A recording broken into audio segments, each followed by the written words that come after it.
Hello everyone, thank you for waiting. We're just getting our astrologer Vicky Green in, and we are so excited here at the Eden Room to have Vicky today. It is a beautiful day, and if you're watching me on the replay, if you're watching me on the watch party later on, then hello, happy new moon, well, full moon rather, sorry. And if you're watching us live, please feel free to let us know, say hello. I can't see you, so it's weird. So if you can write in the comments where you're from and any kind of questions you've got as they come up for Vicky, then I will riff them to her. Good afternoon, Andrea. Hello, nice to hear from you. Yeah, so if you have questions and things coming up, then do let me know. We've got a really juicy call with Vicky planned. And she's going to talk to us a bit about the energies right now, where we're at, where we've sort of come from, and the planning ahead for the next month and the next 90 days, and a little bit of an overview of this year, because astrologically there's a lot moving, and there's a lot of kind of clues and ways it can help us to kind of navigate these really uncertain waters, right? You know, I always think about astrology in the old days when they would be navigating between new worlds. They would have only the stars to direct the ship, and that's a bit like how we are right now. We're going into new worlds, we're going into new times. There's a lot of uncertainty, there's a lot of change in everyone's lives, and having astrology just gives us that sort of map in the sky to just anchor us sometimes, or be aware of things and just give us a bit of direction and sometimes a bit of hope. And from what I was speaking to Vicky about earlier, there's certainly a lot of hope on the horizon. I hope you're feeling that today, that there is a bright future ahead. I know for so many of us, there's been so many false starts this year, hasn't there? Hello from sunny Dorset. Oh, lovely. Thank you for joining us. Let us know if you're with us live right now. Do say hi in the comments. We'd love to hear from you. Yay, we've got Vicky coming on now. Hello, Vicky. Yay. Right, sorry, let me just turn that one off. Oh, you look amazing. Hello, welcome. Thank you. You too, Kat. Lovely to see you. Oh, it's always so good. I'm so loving that we get to do these on the new moon and full moon. So everyone, if you don't know Vicky, Vicky is an incredible astrologer. She learned from her Irish grandparent, her grandma or grandparents? Yeah, grandmother. Yeah. Irish grandmother when she was just a child, and she's been practicing ever since and deepening her knowledge and wisdom. So a lifetime of reading charts and astrology, and a career, very successful career in business. So she's run companies, she's owned companies, she's sold and scaled companies. And so she approaches astrology from this super practical, what I like to call like this kind of boss babe multimillionaire space, where, you know, she will be able to pinpoint dates and times that are conducive to different actions in your business. If you want to launch, if you want to scale, if you want to sell, Vicky's your girl, and you can find her on the Eden Room. She also does private readings and will help you with your own personal chart and the chart for your business, which is so insightful and cool, because did you know your birthday has your business has a birthday, so your business has its own chart, its own destiny, which I love. I just think that's so awesome.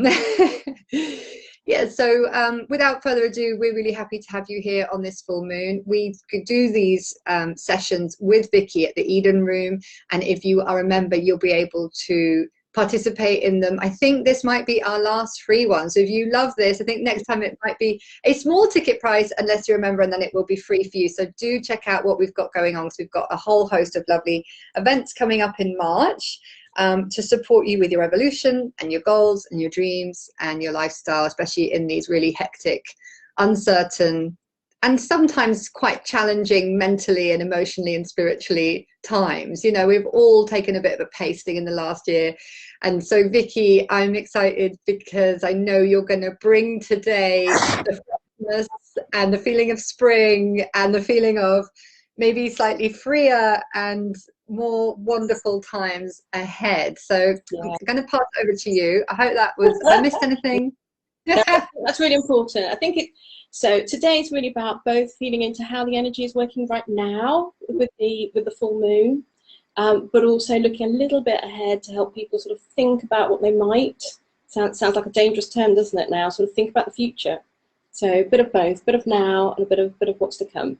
I know, I think we're all slightly traumatized by the amount of plans that we've had to cancel in the last 12 months. So it's very bold to even put together a planning event for us, I think. So yeah. I'm really happy that you're going to hold us by the hand and take us through it. Yeah, very gently. So Kat, maybe I should start off by saying a little bit more about the full moon in Virgo, just so we can sort of land in, because it's a once-a-year event, which is coming up tomorrow. So actually today is the perfect day to be talking about it.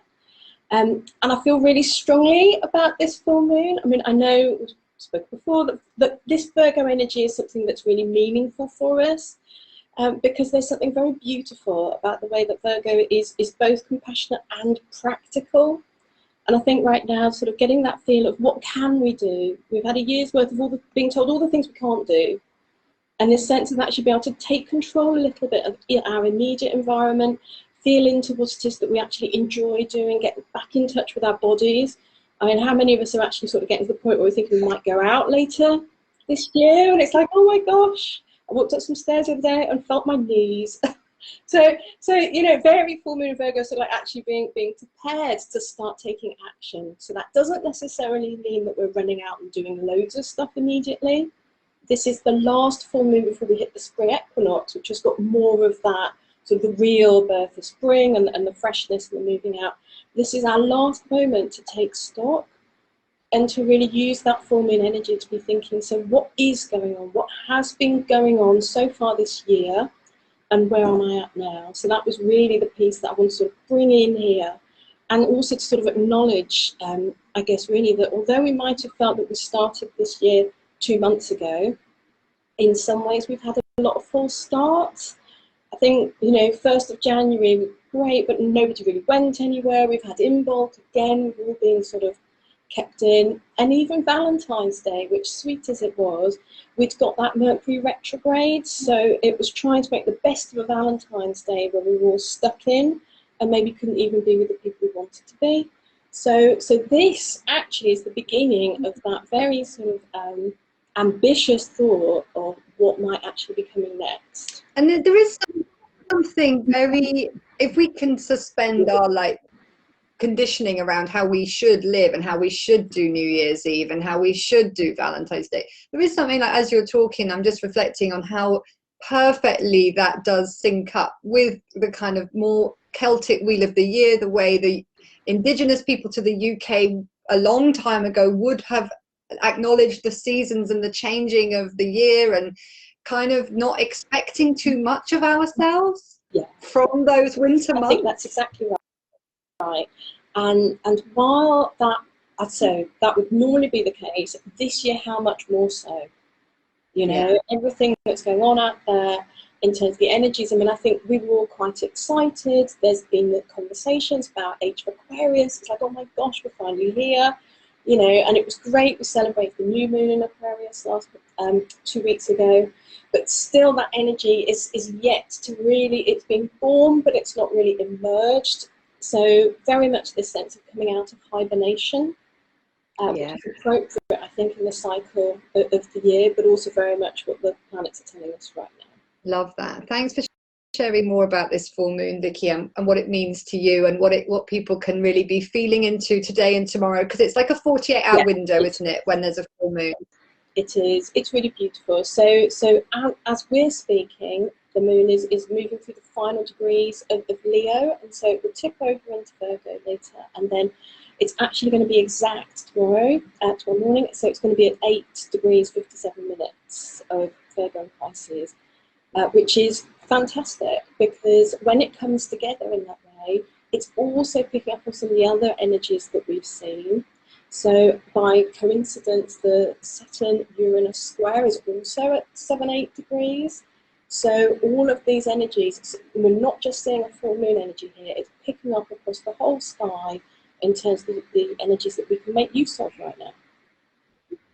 And what's the best way for us to make use of it right now? Is it like looking at the whole year? Is it looking at the next 90 days? Is it just planning the next month? Where should we be focused? Like, how far should our gaze be right now? How ambitious can we get? So I think think in very practical terms, I'm always interested in what we can do now that's going to build the foundation for what we I want keep in the getting future.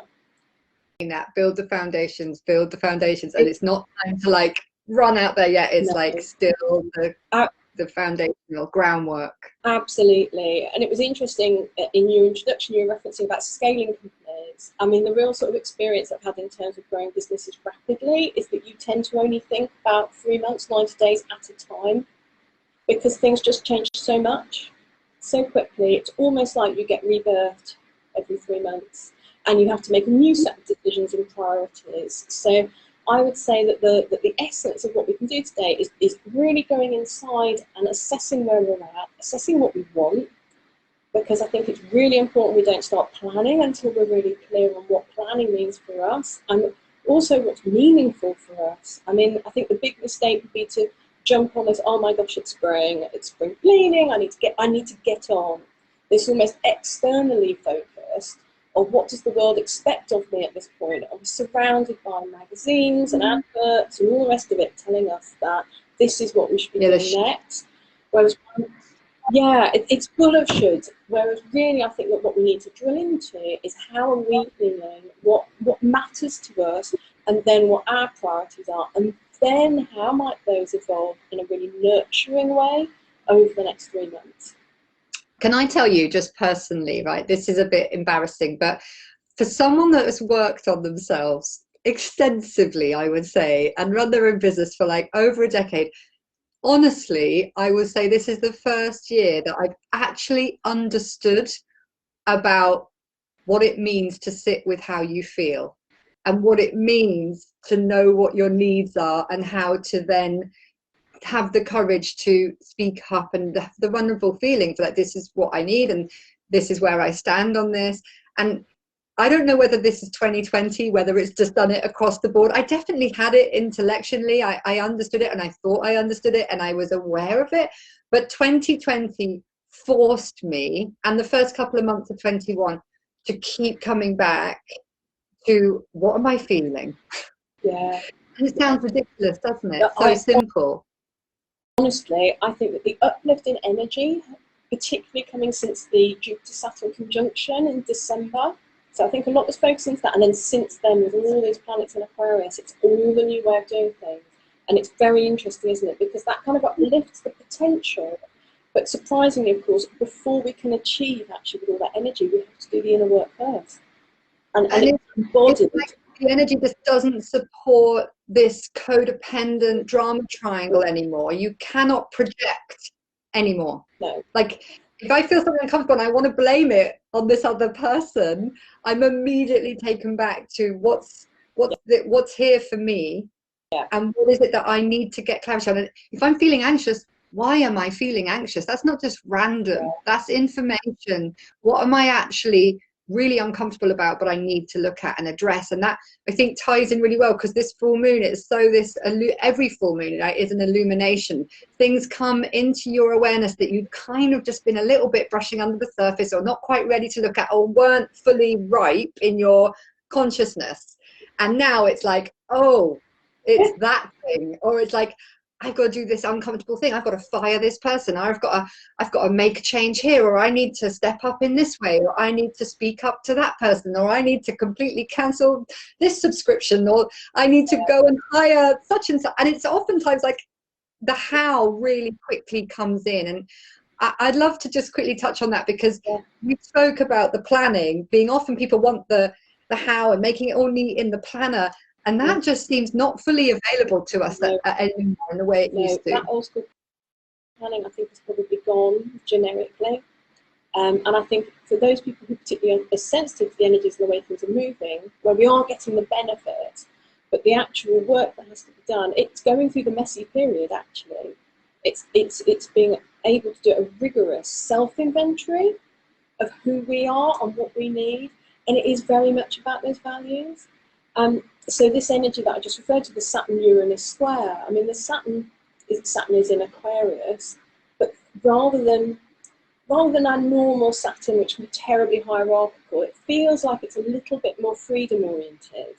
But actually, a lot of that messaging that's coming through is what you should do in order for the good of society to be met. And that is being really challenged by Uranus and Taurus, which is saying, but I have to do things in my own terms. And particularly with Taurus, it's about my own values. So anything that isn't matching up to our own values at the moment is just not sustainable, even if we're being told that it's important for other people. So that learning how to balance, we obviously all have a degree of social responsibility, but basically if it doesn't ring true for us, if it's not our heart's desires, if it's not in the way in which we most need it to nurture us, it's just not going to hold water anymore. And that energy is underpinning. I mean, that Saturn-Uranus square is going to hit 3 times. It's actually hit last week. So it's very much in this air of this full moon, is that we have to now wake up the illumination of what it is that's been brought to light. It's so good, isn't it? But it's so easily skipped over. Like, it's so easily brushed aside, because even though it feels obvious now, honestly, this is something that has been gaining momentum even in the last hours since we spoke today. Yeah. And this idea of, okay, I've been making these plans in my life because of other people's expectations or doctrines or my job or what have you. But how is it to shift that and make plans in my life from my truth, my values, what's important to me this year, what really matters, and what I'm honestly available to show up for? Not what I think I should be available to show up for, but what I'm genuinely getting a yes on in my soul. Isn't that interesting? Because I also think this is linked to coming out of the Piscean age into the Aquarian, which is where if it isn't true for us, it isn't going to work. It doesn't matter how spiritual even it is.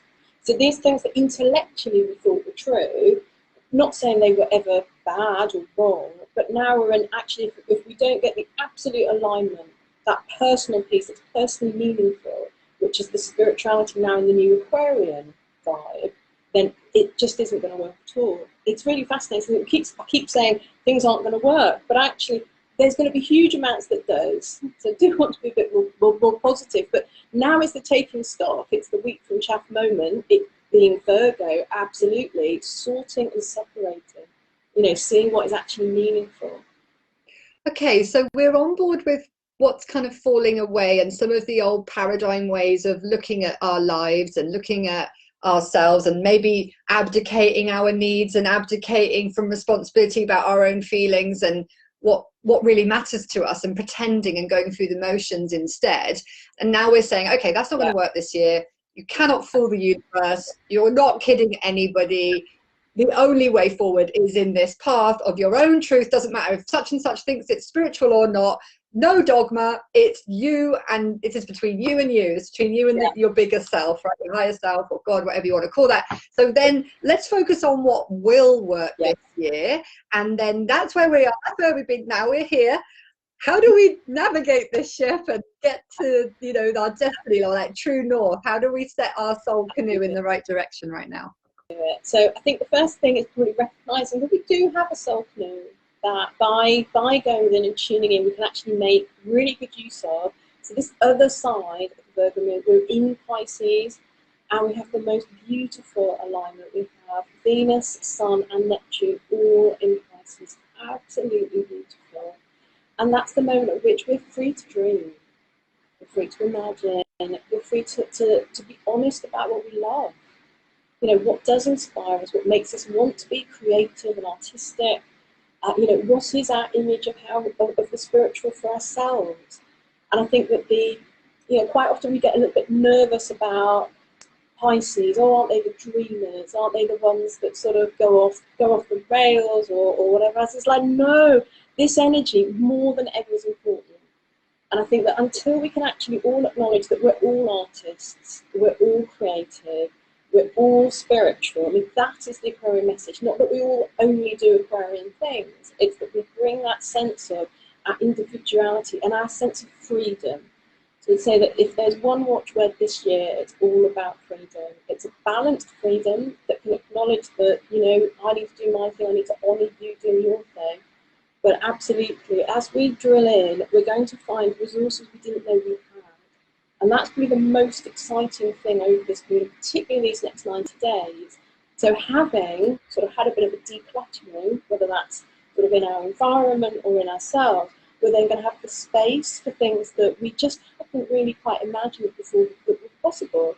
I mean, partly that's because the energy is moving so swiftly that actually we're manifesting quicker, those fulfillments, that kind of stuff. You can think of something that can start happening much, much more quickly. I mean, I think we've talked before that things that used to take a couple of years to come to fruition now actually do. You know, you have the idea and it's coming in really quickly. So that beautiful, creative, magical energy is waiting for us to deploy it. And probably the only thing that we've really got to do over this next coming period is to think, okay, what is valuable to me? What's my magic? How do I want to do it? And we do need to allow ourselves to dream, because what a wonderful, wonderful position to be in. So that's very much where my focus is. This is so cool. So we got DJ Diggs here saying, loving this discussion. And I just had to say, because Diggs has got some mixes on the Eden Room. Diggs, I'm loving your mixes. And actually, exactly what you're saying, Vicky, is what I recommend people do, is grab a pen and paper, play one of Diggs's mixes. He's got courage and he's got freedom. Oh, he's in Devon. Hi, Diggs. And, you know, and then journal it out. And as you say, like, things are manifesting so much more quickly. So if I've got something going on, I'm re-scripting it and I'm rewriting it, and I'm seeing the shift almost in 24 hours. It's so powerful. Yeah. And I'm having to be more mindful. I mean, I've been working on my mindset and meditation and my thoughts for nearly 20 years, but only in the last little bit of time have I been noticing, like, this is so speeded up now. This is like on accelerated crazy and on steroids, and it's like manifesting on steroids. But also I think if we're not mindful, and like the tools in the Eden Room help us to get on track with the right affirmations, the right stuff to put in, the right frequencies of your brain, so that you can align with what you want, this heaven on earth. Like, what is your heaven on earth? Today is the day, and this weekend is the time to really know, and to kind of like let the past go. All the other times you've thought, oh, how is that going to happen? Like, we jump into the how, don't we? And it's like, so what I'm hearing you say, because I've got my Venus in Pisces, so, you know, there's a shadow of it, right? Where it's like you're worried about being delusional or fantasy relationships, right? When you've got Venus in Pisces. So it's like, how do we know, like, okay, this is on my heaven on earth, Vicky, and I want my life to look like this, this, this, and this, and I want this coloured camper van, and I want this type of homestead, and like, okay, but then how do we not veer into the delusional with it? Or how do we know when we've crossed that line? Because that's the shadow of Pisces, isn't it? It certainly can be the shadow of Pisces. That's why our Virgo full moon is such an opportunity. This is why it's not heaven on earth, which is heaven and earth. And I think in terms of what we're describing, it's a bit of an infinity loop. So we can do a bit of the journaling, a bit of the thinking, which can be a little bit of setting things up. Then we do some dreaming. Then we can go in and think, okay, so how would that work? And I think that it's that balance that probably keeps it a bit more grounded. No. We also have this huge advantage as well, because there's some lovely energies in the earth signs. So we've got this full moon in Virgo, but we've also got Pluto in Capricorn, and we've got Aries sitting in Taurus as well with Uranus. So actually together we've got all those earth signs also supporting it. And I think this is a slightly different Pisces energy. So although it is ramped up, you know, we have got Sun, Neptune, its ruler, and Venus all in there. This is a Neptunian energy that actually wants to be born. It doesn't want to stay fantasy. I think if it had, it wouldn't be coming at the same time as all of this Earth configuration and this Saturn-Uranus square, because although that's challenging, it is saying to us, now's the time to make it real, folks. So I think that, and that energy of manifestation, that's not dreaming. That's thinking, dreaming about what might be possible, is absolutely then doing the work to make sure that that is coming in. So I would say that this continual dance between the what is possible and how do we make it so is the most important thing for us to do. And this is fascinating because so many of us are evolutionaries, we're creatives, we're artists, we are ready to, you know, step up to these challenges at these times, I think, for the most part, most days, except for when we're not and we just want to hide under the duvet. But for the most part, I think we're pretty up for this new time where there's a lot of change, and we feel like actually some of this change we've been praying for as a human family for like since before punk, right, since the 60s and stuff. So now we're here, and it's like what you were talking about was interesting to me, because you talk about the microcosm and the macrocosm. So there's been so much energy and focus, especially with millennials, like let's go change the world, let's go be, you know, go and do these things in the world and attend this rally and join this rebellion. And what I'm feeling from what you're saying is one of these shifts is more the being the change, like the macro in the micro. And you talked about this being like the all in the small. So can you say a bit more about that while we're doing this heaven on earth planning? Because how selfish should we be? Like, is it okay to think about ourselves? Or what do we need to be like? How do we tune into this in the best way? Because obviously we're aware that our world and our people, and you know, there's a lot of plastic in the ocean, there's a lot of species that are at threat, there's a lot of stuff right now, there's a lot of anxiety, a lot of mental health, our kids have been struggling, you know, navigating all this heaven on earth is all very well, but then we're sort of every day faced with these quite depressing narratives that we're having to also bring in the mix here. So I think this is where being true to our personal values is the most important thing. Because if we are in alignment with our values, if we do look at these things and we say, well, do you know what, I can't live with that, and it's my truth that I want to start going and fixing this bit or helping with that, possibly starting close to home, possibly having a bigger vision, but provided it's actually in our truth, then we're going to be able to clean up these things faster than ever too. So I think really sort of being this lovely Virgo energy, being in our bodies, being on the inside, being practical, doing the small things, the rituals that take care of ourselves, so that when we do make the conscious choice for which of those outer areas we're going to get involved with, that actually feels really nurturing for us. Because what we cannot do, and I think we were referring to it earlier, we cannot deplete ourselves. The world could take so much from us, and that perhaps is also a shadow side of Pisces, that enormous compassion, where we do want to help, we do want to make everything okay for everybody. And the risk, of course, is that we get lost, that very sort of Piscean experience. Whereas now the challenge actually is to say, do you know what, I totally find meaning in that aspiration, but I know that the best way to actually make it happen is by balancing. So I think it's unlikely we're going to go selfish on it if we are in tune, because there is no selfish person inside. You know, we actually then see ourselves being mirrored. So if there's moments in which we don't feel in our truth, or we feel being selfish, that's a moment for reflection. But I think that those things are going to pass really quickly. I think that once we can actually start moving and start seeing some positives coming through this year, then I think that the amount of good energy that's going to give us, I think hopefully, will actually just get us all very excited. And it's so much easier when it's fun, right? So that is really my feeling, that this Piscean period, very beautiful, is actually a chance in which to start imagining having some fun again. So could you imagine a little ritual for us then, or a little way to kind of create this over the weekend? You know, you're saying like get in your body, and I immediately think of the Eden room. You know, I immediately think, okay, I could do like a sun salutation or a few minutes of a stretch, and then I could play a music track. But like, what is particularly good on a full moon? Like, what will nurture us the most right now and replenish that energy so that we don't get depleted and just be, you know, too kind of losing ourselves in this? Well, picking up on that sort of Virgo Pisces energy. So Virgo very much is about sort of diet and health. So I would say, and I'm not a great fan of sort of detoxes, but I would say that it probably is a moment to have even one mindful meal is going to really help. Or even just to make something that feels that it will nurture us from the inside out.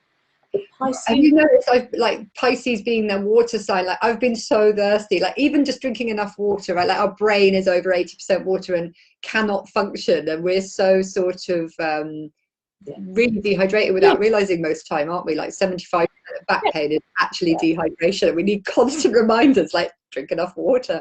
And I've been adding minerals to it. I've been buying trace minerals and adding them, and that's been game changing as well. So I hear you, like sometimes doing a detox after a cold winter in this country is not ideal. You know, that we have to wait for a summer or something, but we are in Lent and people are thinking about that. So it's interesting that this Virgo full moon is like happening at this kind of spring cleaning and internal cleansing time. I was reflecting exactly the same thing. And I was thinking that, gosh, you know, when the Christians aligned their calendar and they came to this country, like they really did pick the right moment, because actually this is a really important sort of cleaning, seeing what's going on moment.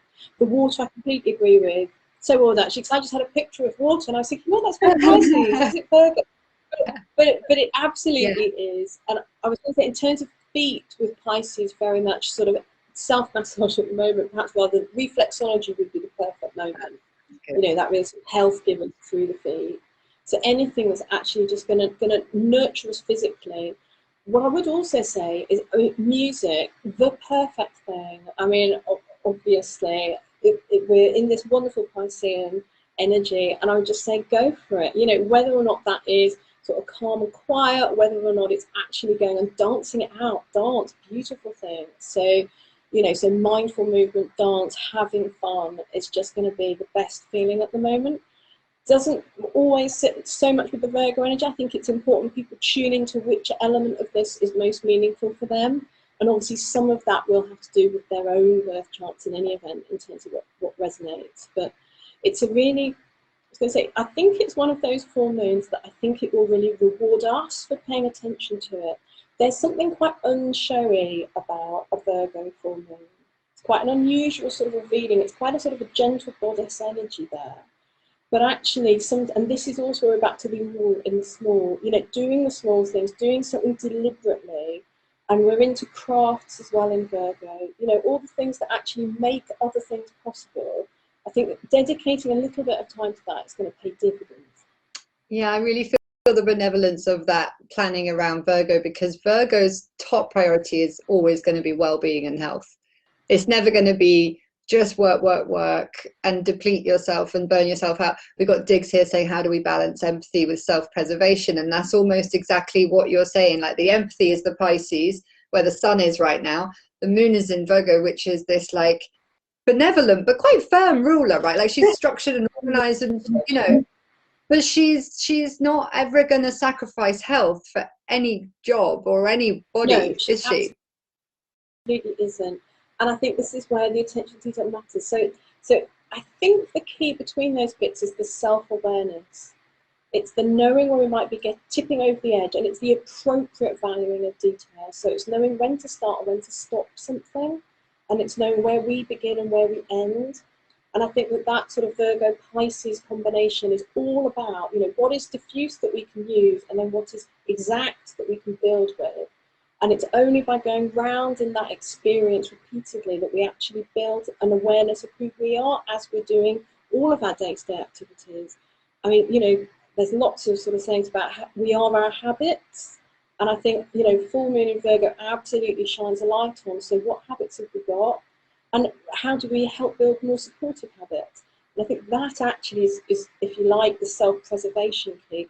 This isn't a scorpionic kind of I must survive or resilience, whatever. It's actually the what do I do every day that means that I am taken care of.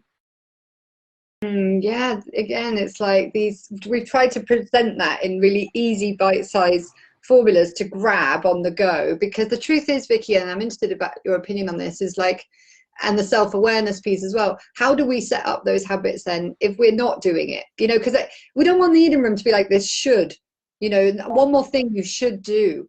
Because Virgo feels to me not quite, it's not Saturn, right? It's not like this taskmaster of you better do your workout or you should drink your water. It's like, how do we like find the ease with the joy, with the discipline, right? Like how do we step into it in a way that's really life-giving from a place of self-love and expand that? And if we're not that used to the self-awareness piece, maybe this is a new concept to some people and they have been walking through their life and every feeling is that person's fault, or, you know, I mean, I've been there a million times.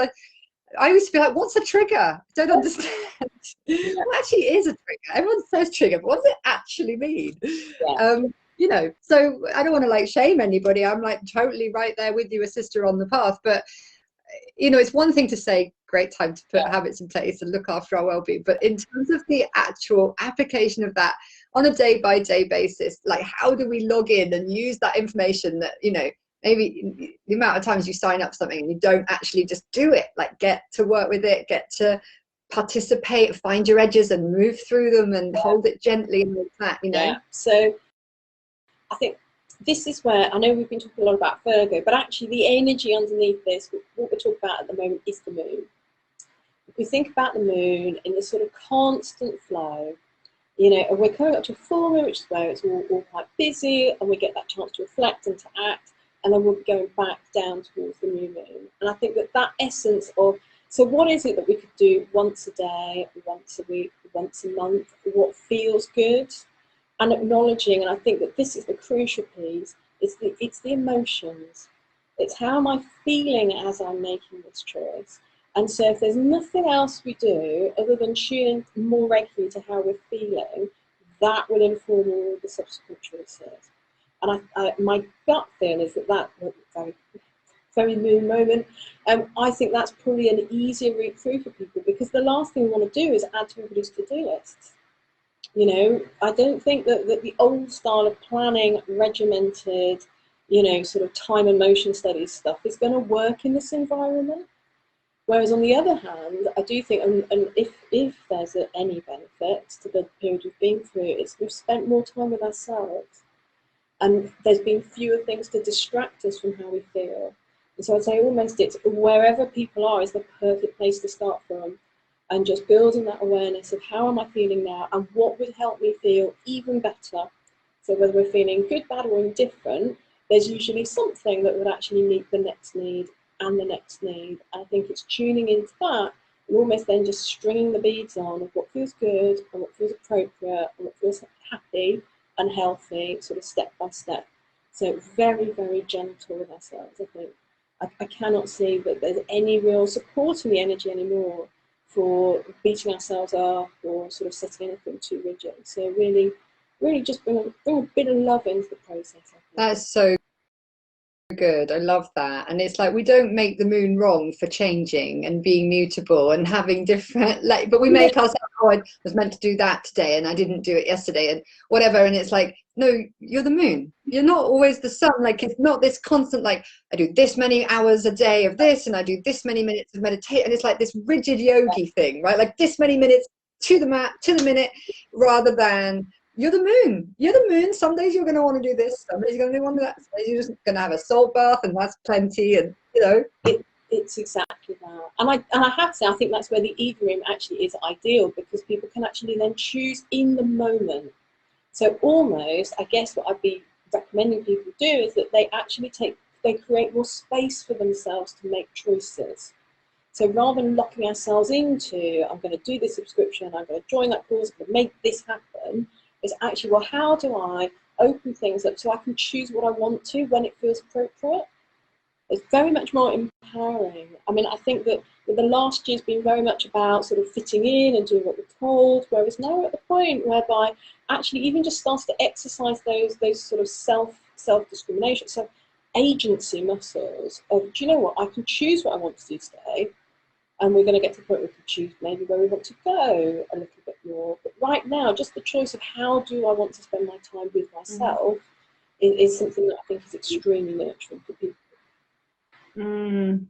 Yeah, I really feel that when you say it. And I love that we're having this conversation. Kirsten's saying, lovely to hear you talking it out. And I think that's true. It's like sometimes we need to just hear it talked out a bit to validate our experience and stop making ourselves wrong for not being able to stick to a program right now or something. Yeah. And having the choice and the freedom and just creating the space. So for those of us that do, and I have to admit, look how geeky my planner is, right? I've got stickers, I've got my planner. This is like one where it's kind of like a mix between a bullet journal and some things written out. It's actually really great. It's a legend planner. And so what I'm hearing you say is actually schedule space, that you don't necessarily have to know exactly what you're going to feel like doing, but you know that you're going to have space for yourself, because that's what we're all craving, especially any of the mums and dads that are homeschooling around the clock and trying to work from home. I mean, it's been an impossible task for most. Yes, it has been time. Just even, and then to be stripped of so many things we would have taken for granted that kind of supported our mental health and physical well-being and all the rest of it. So creating the space is a part of the cure right now, is what I'm hearing you say. Schedule the space in, plan the space. Don't beat yourself up, and it's all about the space and tuning into the feelings, and that will create the environment in which you can then embody your true desires. Because there's also this risk, isn't there, that sometimes we try and impose a grid structure on something because perhaps we're feeling in our hearts it's not necessarily what we want, or we're heading in a direction again, we're back to the shoulds. I was wondering actually also whether or not it might be helpful to talk a bit about the next 90 days, because what I am feeling is as we create this space, there are going to be things coming in to fill it a little bit more. Because sometimes creating space can sound like a great thing in theory, but I think that the more that we can get excited about why we might want to keep a bit of freedom in our diaries, then I think that that might help. That was my next big question, actually, and then I was selfishly going to ask you, like, we would love to do a live event at the Eden Room, and thinking about festivals now, and Leeds and Reading went on sale I think yesterday, and they sold out pretty quick. So I was curious about how you see that. So the next 90 days would be awesome. I'd love you to share that with us. And then in general, I mean, like, is it safe to make plans around events and such like in person in the summer, do you think, or how's that looking as well? So a little bit beyond, like, the next few months, a little bit beyond, just like into the summertime, like what's it looking like? What's the weather forecast? So, I mean, I obviously no scientific background here, in the sense of how these large events are going to work. Disclaimer. Yeah, disclaimer. But it's looking good. Jupiter moves into Pisces, and that's absolutely fantastic. So it goes in on the 13th of May. So we're going to have Jupiter in Pisces. That's all our art, all our music. You know, people who've been sort of saying that they're hoping for a bit of a renaissance. You know, that will really coincide with this summer. And I think I might mention to you before that we also see Mars and Venus conjunction in Leo, all that creative energy, running through June and July. So I have to say that actually, you know, the signals that the stars are giving us would say that it's a summer of love. You know, that people are going to be really appreciating it and each other. I mean, I think that's the beautiful thing about it. I love that. Wow. So make your plans for the summer of love then. I think so. So in terms of the 90 days, actually, I mean, I do think this is where we can get dreaming a bit, right? So the next full moon, so in just under a month, that's going to be a full moon in Libra. So Libra very much about the relationships. You know, Venus is going to be really important. We've got a Sun-Venus conjunction coming only a couple of days before. So we're going to have all this beautiful energy that's going to be supporting maybe, and this is where it's slightly tricky because it can be a bit odd to be sitting here today imagining practically how that's all going to feel in a month. So this is where we're back to painting that space. So I guess I would advocate starting to at least start thinking about, dreaming about what it might be like to feel connection, you know. This Libra full moon, it's like, wow, it's going to start opening up the possibility of speaking to others, the possibility of face-to-face connection, and that sort of real gateway. So we'll be spring equinox, this full moon in Libra, and we really will be motoring towards the summer. So the month after that, we have our full moon in Scorpio. It's where we've got a raft of planets in Taurus. We've got Sun, Mercury, Venus, all coming together with Uranus. So this is going to be the breath of fresh air. They're going to come to me, they're going to be absolutely being the change. So right now we're practicing being the change we can be. At this point, when we get into sort of April into May, there's going to be real change. I do think it's going to be quite a moment for people. A full moon in Scorpio can be very illuminating, particularly the areas in our lives that perhaps we, you know, Scorpio all about going to the depths and the transformation. So it may not be obvious at that point just how much has changed over the last year of it. Probably only as we come out of our caves that we're going to be able to go pulling things to light and realise how much the world's shifted. But the positive side of that is going to be really laying the foundations, that very Taurus Scorpio, of laying deep foundations with Scorpio, getting ready for a whole new way of living and being. And then we're absolutely into our full moon in Sagittarius, end of May. That is a total lunar eclipse. So we're going to have this moment as we birth into this summer of love, of really having to think through Sagittarius, what are our ideals? How do we want, what's our philosophy behind the new way that we're going to be living? And I do think at that point, with Jupiter in Pisces as well, Jupiter ruling Sagittarius, that everything is going to be out of the box at that point. So if I were a betting person, I'd be saying, absolutely, music festival, it's going to be everything festival. Yeah. There's going to be such huge demand for getting out and about. And Sagittarius, Gemini, that's the point when people will start moving and travelling. So I still think that we're going to be looking at the stars. I think it's going to be still fairly quiet in terms of personal moving over the next sort of month or two. But by the time we get around to the end of May, probably that final May bank holiday actually, that's when I think that people will really start feeling that they're freer.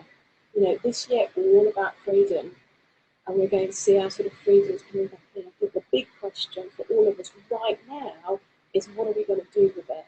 So we're right back to, what is our full moon in Virgo moment? It's really switching through what's important to us.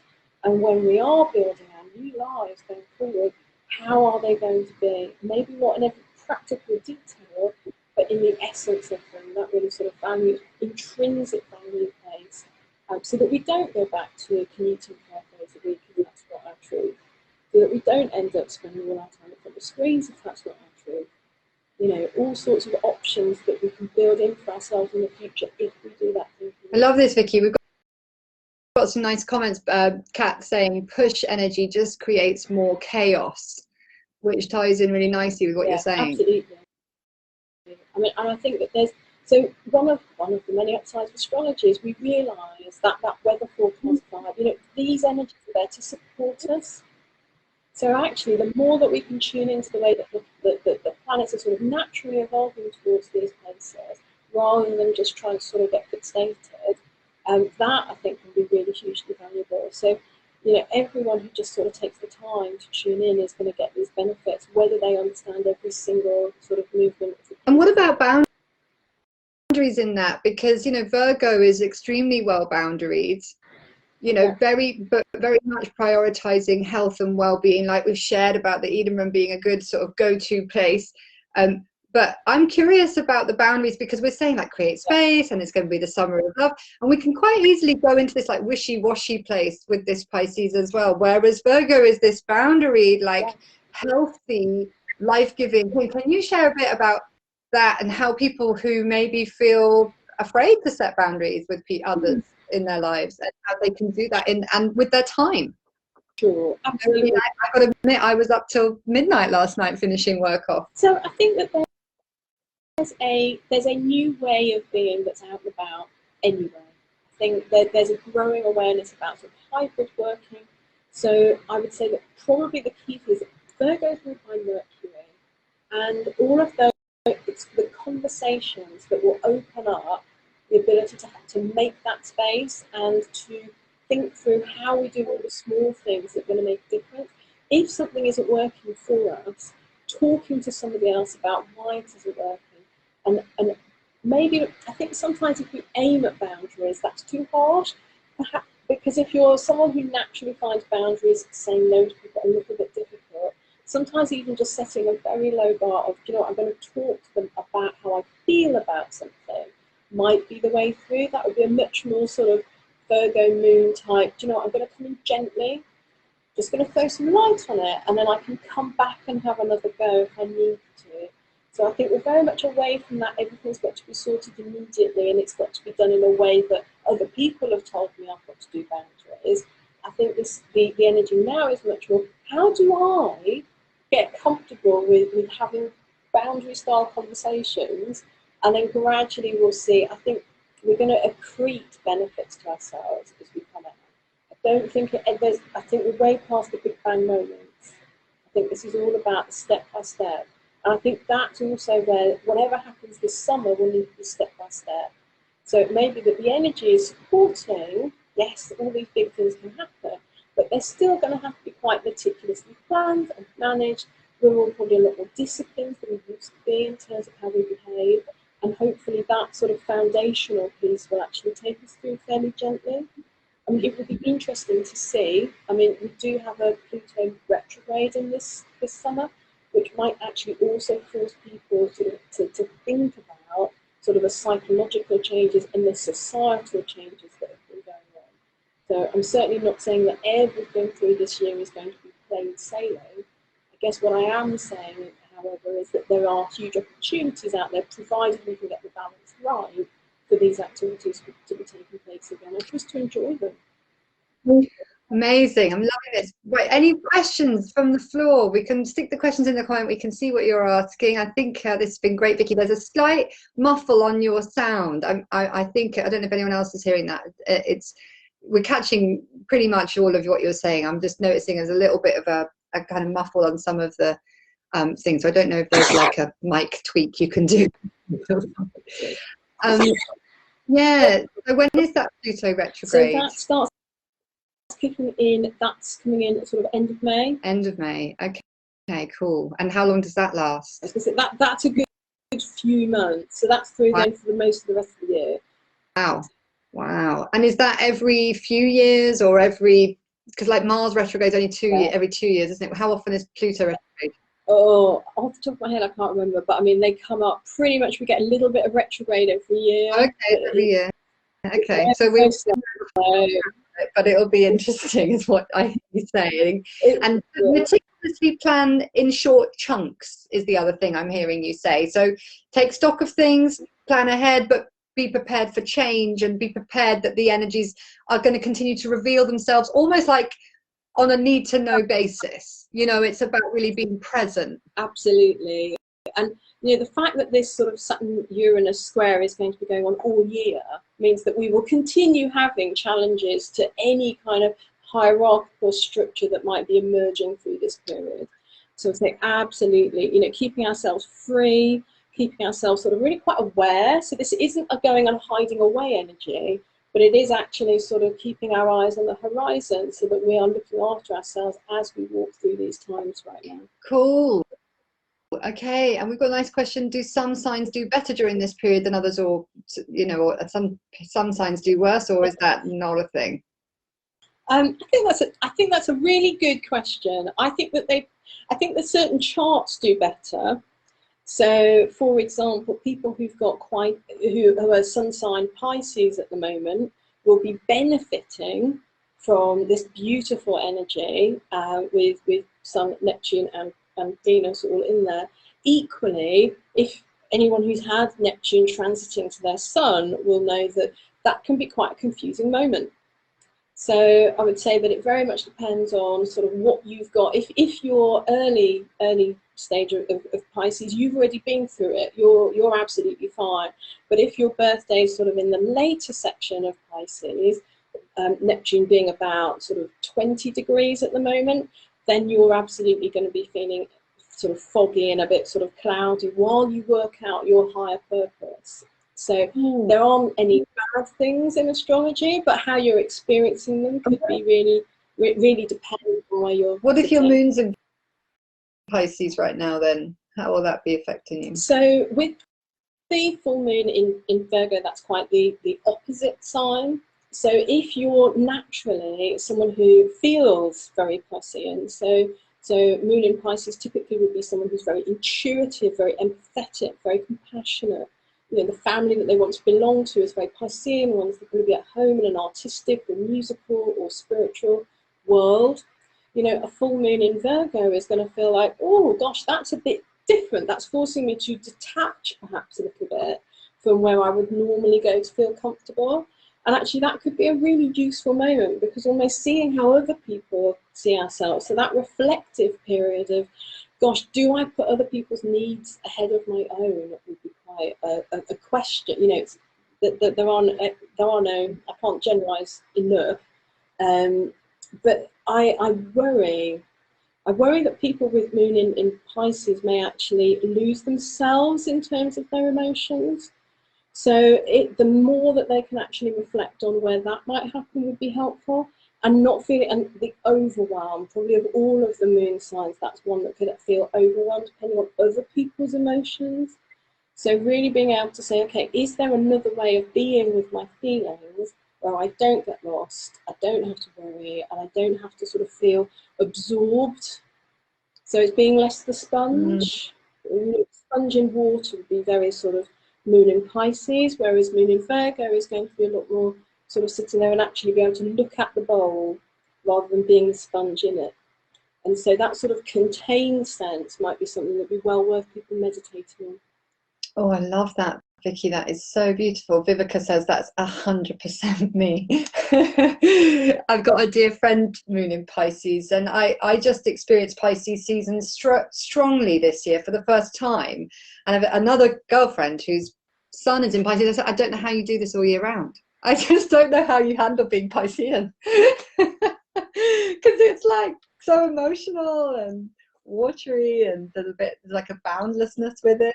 And there's a beauty with it, of course, and a magic, but it's a lot, right? It is. It's an interesting one. Yeah, it is an interesting one. They were saying they were feeling low and, you know, having a cry. I think we all have to accept that having a cry this year is just half the course. Yeah. Yeah. Yeah. No, and my Pisces, but I said, I don't know how you do this all year round. She was like, I just cry every day. I was like, got it. Okay. Yeah. Yeah. So, and in terms of other sun signs that might be feeling this, I would say that anybody who is triggered by the Saturn-Uranus stuff at sort of 8 degrees, anybody that's sort of either got strong Taurus, because Uranus going through Taurus is a revolutionary experience. And I would say that anybody that's got quite strong Aquarian energy, so having had that stellium with the new moon, where we had all those planets going through, and we still have Saturn and Jupiter and Mercury. So people might be getting a little bit more clarity now as planets are moving through, the faster moving ones. So Sun and Venus now moved into Pisces. Aquarius is getting a bit more space, but all of those people will just have had like a real big bang moment with that new moon, and so just absorbing the revolution that's kicked off in their lives will probably also just take a bit of time and space. And I'm saying that, you know, that sun sign Aquarius, I can tell you, you know, if you're a Leo and all that's kicked off in your relationship area, that's quite a big one. You know, so wherever you're sitting in the sun signs, it's not that you don't experience these, it's that you're going to experience them in the particular sectors of your life. I just love it. It's so fascinating. Well, great. Any other quick questions? We've got about 60 seconds if you want to get a quick one under the radar. But Vicky, people can find more about you, can't they? Can you just tell us where people can come and they can get a reading, or they can get more information about how to learn more about their own astrology from you? Absolutely. So my website's vickygreen.com. But also, I think, Kat, you've tagged me in here, so people also just reach out on Facebook or in the Eden Room. Amazing. Thank you so much for being on the Eden Room. I'm so grateful that we get to have you for the whole year. And I'm learning every time, and I can already feel this sense of momentum that's going to build with our community, and I'm loving all the responses. And so many, there's a lovely comment here from Andrew. She says, I'm just starting an art course and its theme is journeys, and all you were saying really resonates. I will definitely put the link to your website in below the show. The show is going to repeat. We're going to do a watch party at 8 p.m. for anybody that wants to tell a friend about it. We will have it here in the Facebook group live anyway. And yeah, this has just been awesome. If you want to get updates, you can sign up to the newsletter at www.theedenroom.com. DJ Diggs is in there with his mixes, and I'm in there doing meditations, and Vicky's in there with her classes, and there's a ton of beautiful music, sound bowls, meditation, affirmations, yoga, Pilates, you name it. There's a lot of stuff in there to have a look at on this full moon, and boost your Virgo sense of self-preservation. So check that out, and we'll be coming to you again in a couple of weeks, won't we, Vicky, for the new moon in, what's next? We're coming? New moon in Pisces, so actually that will give us a chance to reflect. Wow. New moon in Pisces. The Pisces are not off the hook yet. we're not out the waters yet. We're not, but it is going to be beautiful. I mean, you know, that next one is really going to come together with all this beautiful Sun Venus energy. So we'll get something special, I think, around setting beautiful intentions. Oh, I'm so excited to do that. Well, thank you, Vicky. This has been amazing, as always. Lots of love, everyone, and look forward to seeing you on the next one. Bye for now.